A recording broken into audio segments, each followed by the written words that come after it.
Welcome to the motherfucking relay. We're covering today's top boxing news. Hearing rumors, of course, about the negotiations of me and Devin Haney. Right now, sorry to say, guys, but this is all false. And just like that, Teofimo Lopez dispelled all the rumors and all the rumblings about a Devin Haney fight early next year. Before he did that, the people at FightHype.com, they expressed their skepticism quite sarcastically, saying, quote-unquote, according to Forbes. I guess they didn't believe it from them. A Twitter user that goes by the name Inevitable D-Block asked boxing insider Rick Glacier about it, and Rick said, it's not true. All that stuff about Devin and Teofimo negotiating for a fight, it's not true. I guess Rick was right. But it's unfortunate, because this is a fight that the American boxing scene needed between two homegrown American fighters, two young ones, to stimulate the boxing economy here in America, to get the fight fans interested in something involving their fighters, as xenophobic as Americans can often be. They're not interested in world boxing. Brits and Australians, Japanese folks and Ukrainians, they don't really care, no matter how accomplished they are. This was a fight that at least potentially would have got people talking here stateside. This was a fight that could have moved the needle, but according to Teofimo, it's all fake. Fake news. Isn't that the real testament to today's American boxing scene? Hearsay and conjecture, rumors and rumblings, all in the absence of an actual fight. That the most in terms of fighting you'll get involving American fighters is back and forth banter on social media, but in the ring and under the hot lights, they just can't make it happen for whatever reason. The money is there for a Lopez versus Haney fight. This is a fight that commercially could do well. Devin is a network and promotional free agent, free to go wherever he wants to go for whoever might have some money for him. So theoretically, it's a fight that can still happen, but you know what? What? It could have happened at 135 when they were both champions there, and it could still happen now at 140. Why is it not happening then? Who knows? This is a big part of the reason that the American boxing scene is in decline and has fallen behind. It takes these guys too goddamn long to make the fights that need to happen. Gervonta Davis is a prime example, the poster child for it. His name was attached to any number of potential matchups over the years. None of them happened. Yeah, just the Ryan Garcia fight. That's the one fight I felt that he would have. Better still, there are so many other fights that didn't happen. And when you think about Teofimo and Devin, this isn't the first that we've heard of this fight. It didn't all of a sudden become a hot button topic. It has been for years now, but they still haven't put it together. Ridiculous. If they had, I would have given the edge to Devin, at least stylistically.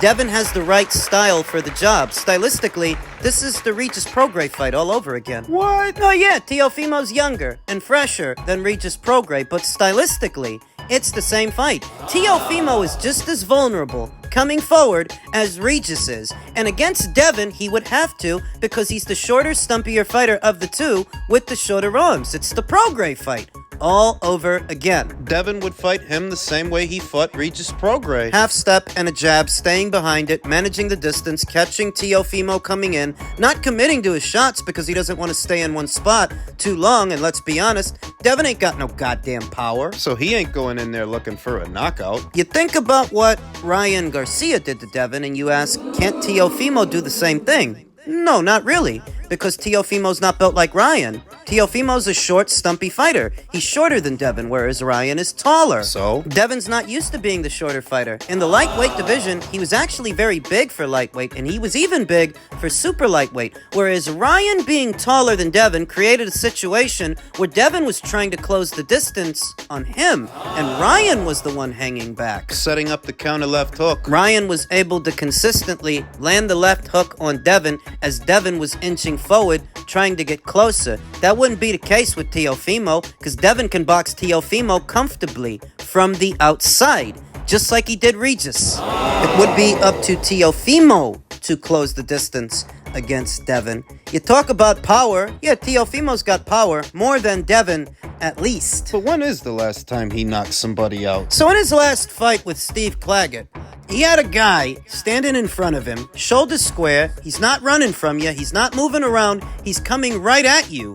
and Teofimo couldn't knock him out. Right. So when you talk about power, Teofimo's power, you couldn't knock out a guy that you didn't have to chase. With Devin, you will have to chase him. You will have to try to get close to him. And knocking him out is gonna be harder. Now, Devin, to his credit, he got hit with a lot of left hooks from Ryan Garcia, got knocked down 3 times. But for the 3 times he got knocked down, that's 3 times that he got up. If Ryan didn't knock out Devin, I don't think Teofimo knocks out Devin. Sorry. Styles make fights. Pure boxers like Devin Haney give boxer punchers like Teofimo a lot of problems, a lot of issues. You're waiting to land a hard counter, but you're not getting the opportunity to land it because this guy won't stand in one spot because he's economic with his output. Everything is off the jab. He's staying behind it. At least stylistically, Devin had the edge. The intangible was probably Devin's headspace. Really got his ass kicked by Ryan Garcia. Even if they overturned the loss, they can't overturn the effect that it had on him psychologically. How confident is Devin feeling right now? Confident in himself. If he were to have gone into a fight with Teofimo, that's an intangible that, yeah, stylistically he's got the right style, but does he have the right attitude? It's a shame, man. Would have been a good fight. But it really wouldn't be the American boxing scene if we weren't sat around talking about yet another fight that isn't gonna happen. Welcome to America. So what is Teofimo gonna do? I don't know. More interviews? More podcasts? Devin? Buy more ugly clothing in the name of high fashion? Be more embarrassing? I don't know what they're gonna do, but because they're not fighting each other, I don't care either. Good as a fighter that isn't fighting. So all of this has turned out to be much ado about nothing. Men's cruiserweight news ahead of this weekend's unification match. Chris Billam-Smith is out to upset Gilberto Zurdo Ramirez and a lot of Mexican fans. He's out to upset Oscar as well, because he would be if things go sideways this weekend. Nobody likes a party pooper, but Chris Billam-Smith is happy to assume that role once again on Saturday. The English boxer makes a 3rd defense of his WBO World Cruiserweight title against rival champion Gilberto Zurdo Ramirez, the WBA champion, at the venue in Riyadh, Saudi Arabia. Billam-Smith, 20-1 with 13 KOs, 34 from Bournemouth on the English South Coast, might be a champion and ESPN's number 2 ranked fighter at cruiserweight, but he's not the star attraction for Saturday's major event. That is Ramirez, the Mexican southpaw from Sinaloa and former world super middleweight champion who has had 2 fights, just 2, at cruiser. Ramirez unanimously outpointed Arsene Goulamarian in March to win the WBA title, and the title fight with Billam-Smith headlines a Riyadh season Latino night card, which according to the promotional message is scheduled to be one of the biggest celebrations of Latino boxing talent. So you can imagine how somber the tone will become if things go sideways for Zurdo. But fear not, I don't think Zurdo's gonna lose. I don't. Riyadh Season and Oscar De La Hoya's LA-based Golden Boy Promotions are promoting the show with Golden Boy and Billam-Smith's UK-based promoter Boxer to co-promote the main event. Just the main event, because the undercard is mostly Golden Boy fighters. De La Hoya has talked about this being a first step towards becoming undisputed champion for Ramirez, or even facing unified heavyweight champion Alexander Usyk, if the Ukrainian decides on a cruiserweight return. But Billam-Smith is used to defying the odds. Promoters and broadcasters would like boxing events to follow. In his last fight, Billam-Smith silenced Richard Riakpor's home crowd at Selhurst Park, home of Premier League side Crystal Palace, when he produced a disciplined, dominant performance to earn a UD points win in June. Billam-Smith also won his first title, the Commonwealth belt, when he traveled to Liverpool to stop local hero Craig Glover in 2019. And although he faces Ramirez on neutral ground, he feels like the away fighter again. The fight against Richard Riakpor was at Selhurst Park, close to where he lives. It was his night, all about him. This night's all about Zurdo. It's Latino night. Where Chris Billam-Smith is more John Cena than Eddie Guerrero. Similar with that, everything is built around Latino night, and Gilberto Ramirez, even the other Ramirez is fighting on the bill. It's all about promoting Latino fighters, and I have to go and spoil the party again. I've spoiled the party before, and I have experienced this situation before. I've boxed in front of huge crowds, and I've boxed in front of no crowds, so I'm ready for it, whatever it's like. It was one of my best performances versus Richard, and it felt like a wider points win than the judges gave it. It was a decent performance, and there's a lot more I think I can do to improve. things I would do differently if I could have had the fight again. They're 1-1 with each other, Chris and Richard. So if there isn't an overwhelming desire for a rubber match, a third fight between them, it's because Chris was so dominant in that second fight. Richard, he looked like a robot. Can he do that to Zurdo? Billam-Smith, known as the Gentleman for his polite and respectful manner outside of the ring, elevated his career with a breakout win over Lawrence Okolie in his first world title fight in May of last year. Billam-Smith floored Okolie, now a heavyweight, in 3 rounds on his way to a majority points win, but believes he may have to produce a career best performance to overcome Ramirez, whose only defeat came via UD to Russian Dmitry Bivol for the WBA title at light heavyweight 2 years ago. Career best is an understatement. I think he has to knock out Zurdo to win. Ramirez made 5 defenses of the WBO super middleweight title from 2016 to 2018 before stepping up to light heavyweight and then cruiser. Billam-Smith believes his intensity will be key to denying two-weight champion Ramirez the victory. People wrote me off before I fought Lawrence Okolie, Billam-Smith told ESPN. It was the biggest win of my career so far because of the stage it was on, in my hometown, and because it changed my career. I'm used to being the underdog, like I am again. This is another huge fight, a unification fight which can change my career again. I wouldn't be mad if Chris won, because I like Chris, but I feel like the deck is stacked against him. Understand that even though Turkey is paying for the show, it's Golden Boy at the helm of the promotion, and so long as the fight is mildly competitive, you know who's gonna get all the consideration. Zurdo. I think I will have to raise my game for Ramirez because of the punch output he has. I can't just wait around. After his last 2 performances at cruiser against Arsene Goulamarian and Joe Smith, I need to be ready for his work rate. And his movement, because he's not going to stand in one spot. He's going to move. I need to keep my shape better, and I need to keep my hands up. Because I fight with intensity, I think that will be more of an issue for him rather than the size. And me being more experienced at cruiser than he is, I've been very active, more active than he has in the last 2 years. And I've had some good performances in that time, so it will be interesting. The intensity I have, the strength I have, the work rate I have against someone who has not had that in front of them will find it hard against me. People don't realize what I am like until they get in the ring with me. Billam-Smith is attempting to become the first unified world cruiserweight champion from the UK since David Hay, who held 3 belts following a stoppage win over Enzo Maccarinelli in March of 2008 before he stepped up to heavyweight. David Hay was one of the biggest fighters when I was an amateur, just getting into boxing, Billam-Smith told ESPN. I started boxing in 2006 and he was at his peak around that time, fighting the likes of Enzo Maccarinelli. He was huge, one of the biggest names in the sport, and I used to love watching him because of his aggressive style. He was so explosive, and for me to be unifying titles like he did would be very special. I actually sparred with David once, and he messaged me to congratulate me after I beat Lawrence Okolie, and I said I proved him wrong because he predicted Lawrence would beat me. He's always got a nice message for me, and it would be great to emulate what he did. That's what I like about Chris. No hard feelings towards anybody that's counting him out because he's used to it. In truth, he's proven me wrong on 2 occasions.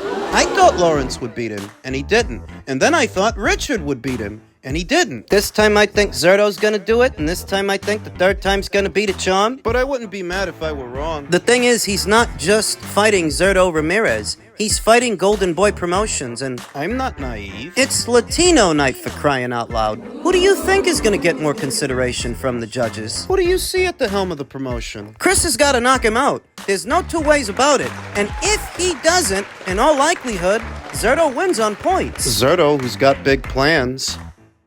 He's a tough fighter. Obviously, he's a champion, but he's no longer to be a champion because I'm coming for that belt.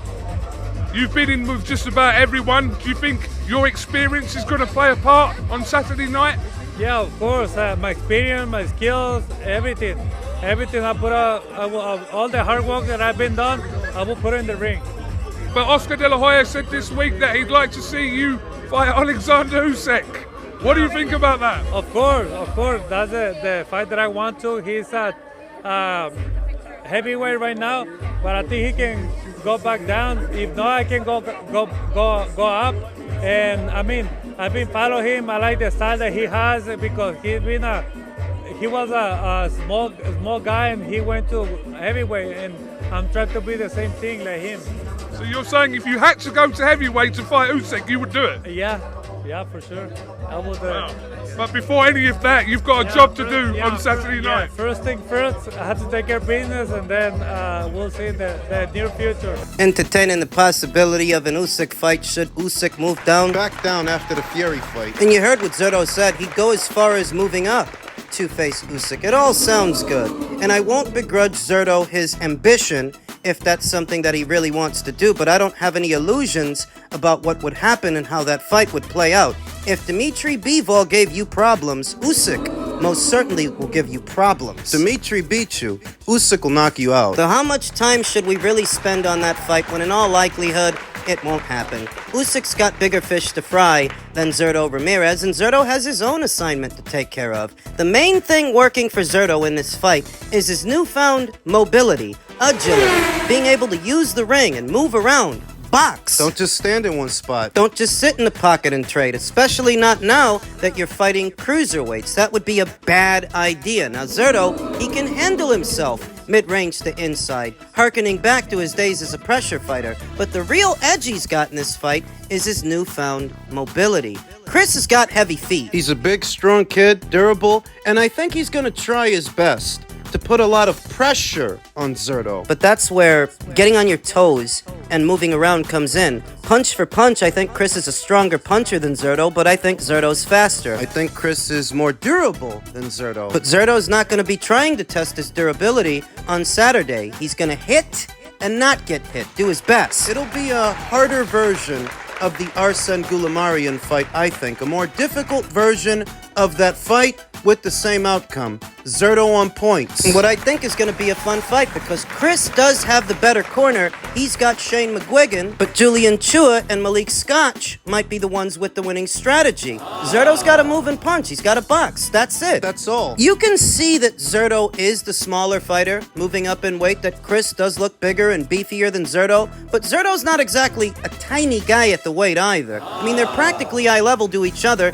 in terms of wingspan. Not much of a difference. So long as he's not trying to make this a strongman contest, and I don't think he's going to, I like Zurdo on points. Not just because he's the house fighter in what very much is a Golden Boy promotion show, but he can actually win this fight legitimately. It doesn't have to be controversial. It doesn't have to be a robbery. Though at the same time, it does help his plight that Golden Boy will resort to that if they need to. I think Zurdo's going to become a unified champion.